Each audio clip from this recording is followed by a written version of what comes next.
ఈరోజు కేంద్ర బడ్జెట్ని అయితే నిర్మలా సీతారామన్ గారు అయితే ప్రవేశపెట్టడం అయితే జరిగింది ఫ్రెండ్స్.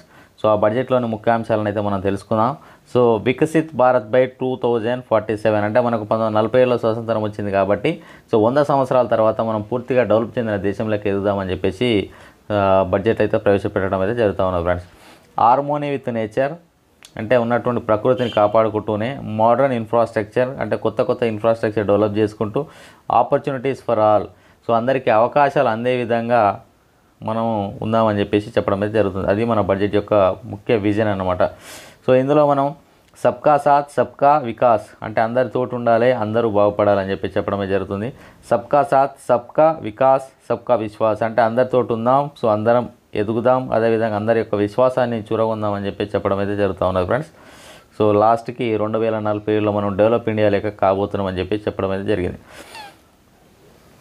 సో దీంట్లో ముఖ్యంగా వచ్చేసి ఏమంటుందంటే ఫిజికల్ అండ్ డిజిటల్ సోషల్ ఇన్ఫ్రాస్ట్రక్చర్ని మనం డెవలప్ చేసుకుందామని చెప్పి చెప్తా ఉన్నాడు ఫ్రెండ్స్. ఫిజికల్ అంటే మీకు తెలుసు కదా, రోడ్స్, ఎయిర్పోర్ట్స్, తర్వాత డ్యామ్స్ కానీ ఇవన్నిటిని ఫిజికల్ ఇన్ఫ్రాస్ట్రక్చర్ కిందకి వస్తుంది. డిజిటల్ అంటే మనకు టెక్నాలజీ పరంగా ఏది ఉన్నది, సాఫ్ట్వేర్ పరంగా ఏది ఉన్నది డిజిటల్ కిందకి వస్తుంది. సోషల్ ఇన్ఫ్రాస్ట్రక్చర్ అంటే జనాలందరూ గుమిగూడి ఒక మంచి కాజ్ కోసం లేకుంటే ఆర్థికంగా డెవలప్ కానీ కోసం గుమిగూడమే దాన్ని సోషల్ ఇన్ఫ్రాస్ట్రక్చర్ అని చెప్పి చెప్తాడు ఫ్రెండ్స్. సో దీంట్లో జిఎస్టీని ఇంకా కొంచెం లోతుగా చేద్దామని చెప్పి చెప్పడం అయితే జరుగుతూ ఉన్నది. సో దీంట్లో ముఖ్యంగా చూసుకున్నట్టయితే మనకు గరీబ్ కళ్యాణ్ దేశ్ కా కళ్యాణ్ అంటుంది. గరీబ్ కళ్యాణ్ అంటే పేదవాళ్ళ యొక్క అంటే పేదవాళ్ళకు మంచి జరిగితేనే నిజంగా దేశానికి మంచి జరిగినట్టు అని చెప్పి చెప్పడం అయితే జరుగుతూ ఉన్నది ఫ్రెండ్స్. సో ఇందులో డీబీటీ అంటే డైరెక్ట్ బెనిఫిట్ ట్రాన్స్ఫర్ అంటే మనకు ఇప్పుడు మన్రేగా మనకు విలేజ్లలో చేసేటటువంటి 100 రోజుల పనికి మనకు డబ్బులు ట్రాన్స్ఫర్ చేస్తూ ఉంటారు ఫ్రెండ్స్. దాన్ని డైరెక్ట్ బెనిఫిట్ ట్రాన్స్ఫర్ అని చెప్పి చెప్తున్నారు. అట్లా మనకు 2.7 lakh crores అయితే ట్రాన్స్ఫర్ అయితే అవ్వడమే జరిగింది. నెక్స్ట్ 25 కోట్ల మంది మల్టీ డైమెన్షనల్ పావర్టీలో నుంచి బయటకు వచ్చారని చెప్పి చెప్పడం అయితే జరుగుతూ ఉంది ఫ్రెండ్స్. క్రెడిట్ అసిస్టెంట్స్ అంటే లోన్స్ ఇచ్చారని చెప్పి ఎంత 78 లక్షల స్ట్రీట్ వెండర్కి పిఎం స్వానిధి కింద స్ట్రీట్ వెండర్స్ అంటే వీధులలో చేసేటటువంటి వ్యాపారులకు లోన్లు ఇచ్చినామని చెప్పి చెప్పడం అయితే జరుగుతూ ఉన్నాయి ఫ్రెండ్స్.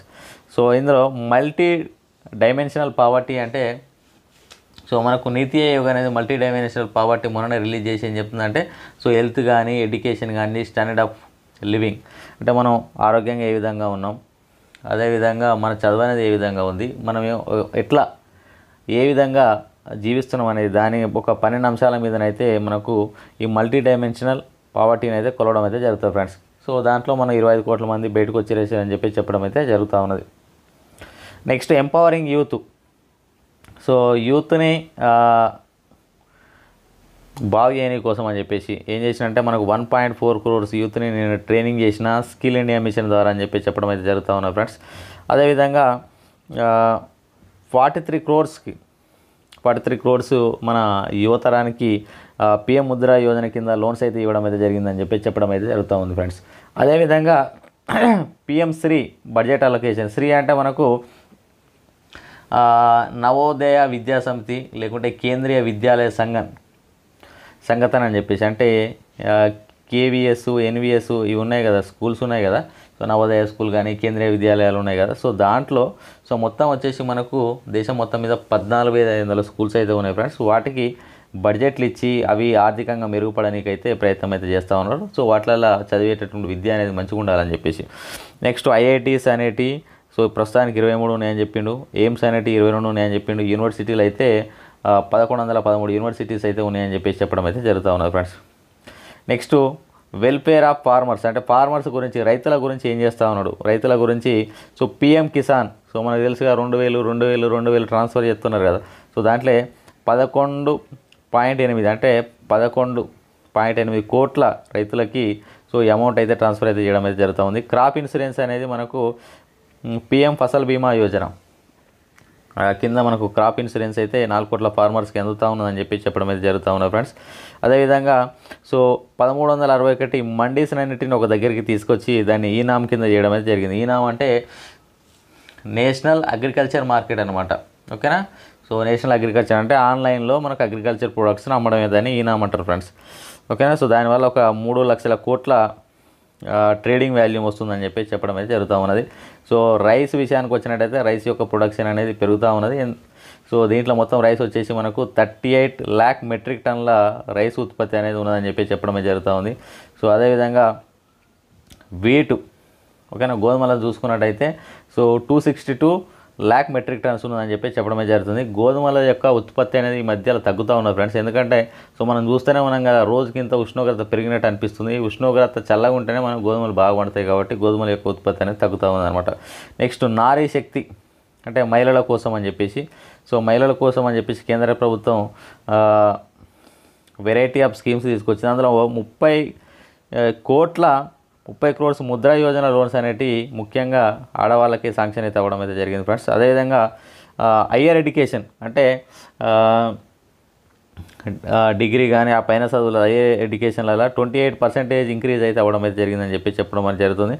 సో 43% స్టెమ్ కోర్సెస్లలో 43% ఆడవాళ్ళు జాయిన్ అవుతారని చెప్పి. స్టెమ్ అంటే ఏంటంటే science, technology, engineering, medicine. So వీటిని స్టెమ్ కోర్సెస్ అంటారు ఫ్రెండ్స్. అంటే ఇవే మనకు ఆర్ట్ కేక్ లాంటి కోర్సెస్ అనమాట. దీంట్లో సో మహిళల యొక్క 43% జాయినింగ్ అవుతున్నారని చెప్పి చెప్పడం అయితే జరుగుతుంది. నెక్స్ట్ 1 crore ఉమెన్స్కి సో 83 lakh ఎస్హెచ్జీల ద్వారా సో మనకు ఎస్హెచ్ ద్వారా లక్పతి దీదీస్ అని చెప్పేసి వాళ్ళకైతే ఎస్హెచ్జీ మెంబర్స్కి అయితే లోన్స్ అయితే శాంక్షన్ అయితే చేయడం అయితే జరుగుతూ ఉన్నారు friends. Next female labour force participation rate అనేది 37% ఉన్నదని చెప్పేసి చెప్పడం అయితే జరుగుతూ ఉన్నది. పాతయాన్ని గుర్తుపెట్టుకుంటే కాదు, సో కొత్తగా గుర్తుపెట్టుకునేటటువంటి ప్రయత్నం చేద్దాం. సస్టైనబుల్ డెవలప్మెంట్ అంటున్నాడు ఫ్రెండ్స్. సస్టైనబుల్ డెవలప్మెంట్ అంటే సో మన ఎన్విరాన్మెంట్ని ఏం ఖరాబ్ చేయకుండా మనము డెవలప్ కావడం అనమాట. నెట్ జీరో బై 2070 అంటే 2070 వరకల్లా సో మనం బయటికి విడుదల చేసేటటువంటి కాలుష్యం అనేది, అదేవిధంగా మనం ఆ కాలుష్యాన్ని వాపస్ తీసుకోవడం అనేది రెండు సేమ్ అయిపోయి బయటికి మనం ఒక ఎక్స్ట్రా కూడా రిలీజ్ చేయకపోవడానికి నెట్ జీరో అని చెప్పి చెప్తాడు. సో దీంట్లో కంప్రెస్డ్ న్యాచురల్ గ్యాస్ లేకుంటే పైపుడు న్యాచురల్ గ్యాస్ ఇవి ఉంటాయని చెప్పి చెప్తా ఉన్నాడు. అంటే ఇప్పుడు మనం బొగ్గును మండించడం వల్ల కాలుష్యం అవుతుంది కాబట్టి దాని ప్లేస్లో సిఎన్జీ కానీ పిఎన్జీ కానీ యూజ్ చేయాలని చెప్పేసి అనుకుంటున్నాను, బయో కానీ. అదేవిధంగా రూప్ టాప్ సోలరైజేషన్ అంటే ఇంటి మీద 300 యూనిట్స్ వరకు ఫ్రీ ఎలక్ట్రిసిటీ వచ్చేటట్టు ఒక స్కీమ్ని అయితే డెవలప్ అయితే చేయడం అయితే జరుగుతూ ఉన్నది ఫ్రెండ్స్. అదేవిధంగా పబ్లిక్ ట్రాన్స్పోర్ట్ అంటే బస్సులు కానీ సో దాని తర్వాత పబ్లిక్ మిగతా అన్ని ఎలక్ట్రిసిటీ సంబంధించిన ఎక్కువ డెవలప్ చేయాలని, వాటికి సంబంధించిన ఛార్జింగ్ స్టేషన్స్ అవి డెవలప్ చేయాలని చెప్పేసి అనుకుంటా ఉన్నారు.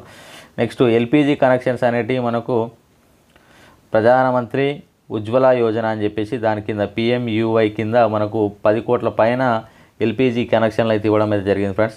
సో దాని తర్వాత 36.9 crores ఎల్ఈడి బల్బ్స్ ఇచ్చినామని చెప్పి చెప్తా ఉన్నాడు. 72.2 lakh ఎల్ఈడి ట్యూబ్ లైట్స్ ఇచ్చినామని చెప్పి చెప్తా ఉన్నాడు. 23.6 lakhs ఎనర్జీ ఎఫిషియెంట్ ఫ్యాన్స్ అనేవి డిస్ట్రిబ్యూట్ చేసినామంటుండేది ఉజాలా స్కీమ్ కింద. Next 1.3 crores LED street lights అనేవి ఇన్స్టాల్ చేసినామని చెప్పేసి చెప్పడం అయితే జరుగుతూ ఉన్నది friends. Next infrastructure and investment fund. So infrastructure అనగానే మనకు రోడ్లు గుర్తుకొస్తాయి. సో పిఎం గతి శక్తి అనేది సో ఇన్ఫ్రాస్ట్రక్చర్ రోడ్ని డెవలప్ చేయని కోసం అని చెప్పేసి చెప్పడం అయితే జరుగుతూ ఉన్నది ఫ్రెండ్స్. సో అదేవిధంగా సో పక్కన ఉన్నటువంటి దేశాలతోటి ఇన్వెస్ట్మెంట్కి సంబంధించినటువంటి అగ్రిమెంట్లు కూడా చేసుకుంటామని చెప్పి చెప్తా ఉన్నాడు. అదేవిధంగా ఉడే దేశ్ కా ఆమ్ నాగరిక్ అనేటటువంటి ఒక స్కీమ్ ఉన్నది ఫ్రెండ్స్. అంటే ఇది ముఖ్యంగా విమానాశ్రయాలు డెవలప్ చేయడం కానీ లేకుంటే ఈ ఏవియేషన్ సెక్టర్ డెవలప్ చేయడం కోసం అనేది తీసుకొస్తారని చెప్పింది. సో మెట్రో రైలు కానీ నమో భారత్ ట్రైన్స్ కానీ కొత్త అయితే వచ్చేటటువంటి ఆస్కారం అయితే ఉన్నది ఫ్రెండ్స్. అదేవిధంగా క్యాపిటల్ ఎక్స్పెండిచర్ అనేది ఇంక్రీజ్ చేస్తామని చెప్పి చెప్పడం అయితే జరుగుతూ ఉంది. ఫిజికల్ ఇన్ఫ్రాస్ట్రక్చర్ కూడా ఇంక్రీజ్ చేస్తామని చెప్పి చెప్పడం అయితే జరుగుతూ ఉన్నది. సో ఇంక్లూసివ్ డెవలప్మెంట్ అంటే అన్ని వర్గాలు డెవలప్ అయ్యే విధంగా చేసేదాన్ని ఇంక్లూసివ్ డెవలప్మెంట్ అంటారు ఫ్రెండ్స్. సో దాంట్లో ముఖ్యంగా వచ్చినట్టయితే మనకు ప్రధానమంత్రి జీవన్ జ్యోతి బీమా యోజన అనేది దాంట్లో 1,00,000 మందికి 13,195 మంది అయితే ఎన్రోల్మెంట్ చేసుకోవడం అయితే జరిగింది ఫ్రెండ్స్. సో హెల్త్కు సంబంధించినటువంటి విషయాలకు వచ్చినట్టయితే సో 9 నుంచి 14 సంవత్సరాలు ఉన్నటువంటి మహిళలందరికీ సో కర్వికల్ క్యాన్సర్ అంటే గర్భాశయ క్యాన్సర్ రాకుండా ఇంజెక్షన్ అయితే ఇద్దామని చెప్పేసి అనుకుంటా ఉన్నారు. నెక్స్ట్ సాక్ష్యం అంగన్వాడీ లేకుంటే పోషన్ 2.0 అనేది పుట్టిన పిల్లలకి వాళ్ళకి ఇచ్చేటటువంటి న్యూట్రిషన్ ఫుడ్ ఇచ్చేటటువంటి స్కీము. అదేవిధంగా యూవిన్ అనేది మనం వ్యాక్సినేషన్ కోసం అని చెప్పేసి మిషన్ ఇంద్రధనుష్ అనేది వ్యాక్సినేషన్ కోసం అనేది మళ్ళీ చేస్తామని చెప్పడం అయితే జరుగుతూ ఉన్నది. అదేవిధంగా ఆయుష్మాన్ భారత్ స్కీమ్ కింద ASHA workers, anganwadi workers, helpers వీళ్ళందరూ కవర్ చేస్తున్నామని చెప్పడం అయితే జరిగింది ఫ్రెండ్స్. నెక్స్ట్ హౌసింగ్ విషయానికి వచ్చినట్టయితే, సో హౌసింగ్లలో ప్రధానమంత్రి ఆవాస్ యోజన, సో గ్రామాల కోసం అని చెప్పేసి 3 crores హౌజెస్ అనేటి టార్గెట్ పెట్టుకున్నారు. దానికి ఇంకా 2 crores ఎక్స్ట్రా యాడ్ చేసి నెక్స్ట్ 5 yearsలలో చేద్దామనుకుంటున్నారు friends. So middle class housing కోసం అని చెప్పేసి ఒక స్పెషల్ స్కీమ్ తీసుకొద్దాం అనుకుంటున్నారు. సో నెక్స్ట్ ప్రధానమంత్రి ఆవాస్ యోజన కింద లాస్ట్ ఇయర్ కంటే ఈసారి 80,671 కోట్లు అయితే కేటాయించడం అయితే జరిగింది ఫ్రెండ్స్. ఇది ఎగ్జామ్లో వచ్చేటటువంటి ఆస్కారం ఉంటుంది. నెక్స్ట్ టూరిజం విషయానికి వచ్చినట్టయితే, మనకు మొన్ననే మన దగ్గర G20 మీటింగ్ అయితే జరిగింది. సో మన లక్షద్వీప్లో పోయి మన ప్రధానమంత్రి గారు చేసినటువంటి హల్చల్ని అయితే మనం చూసినాం. నెక్స్ట్ అగ్రికల్చర్ విషయానికి వచ్చినట్టయితే,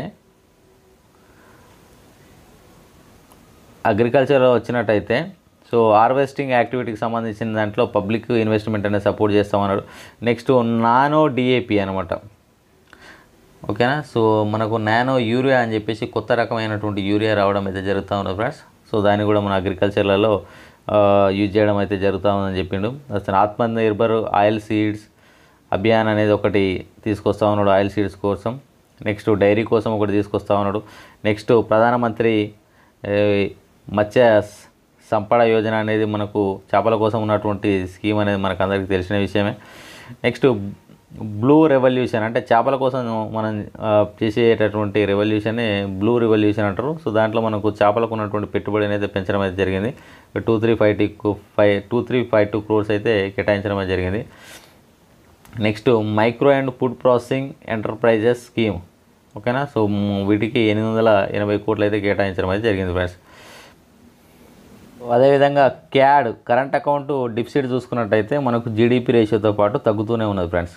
అదేవిధంగా అన్ఎంప్లాయ్మెంట్ రేట్ చూసుకున్నట్టయితే, సో ఇప్పుడు తగ్గి 3.2 అయిందని చెప్పేసి చెప్పడం అయితే జరుగుతూ ఉన్నది.